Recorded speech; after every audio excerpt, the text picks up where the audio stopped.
Hey guys, and welcome back to this channel. In this video, I'll be showing you guys how you can break into VIP. But disclaimer, I do have VIP, so yeah, you're just going to select the fairy pose.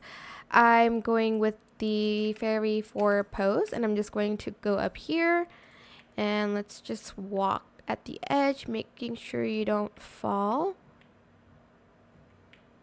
Okay, walk here.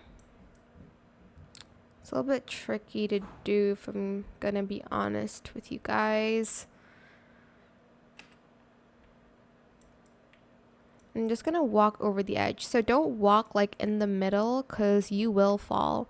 And then you're going to jump over here, okay? And then after that, I'm just gonna walk here.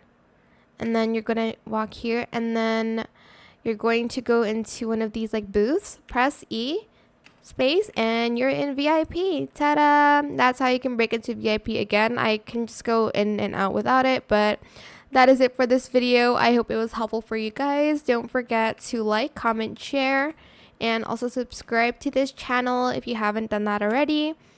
If you have any more questions about this video, just leave it in the comment section down below. I will try my best to answer them all for you guys. And if you found this video helpful, please click the thanks button as well. That is it. Thank you so much for watching. Bye.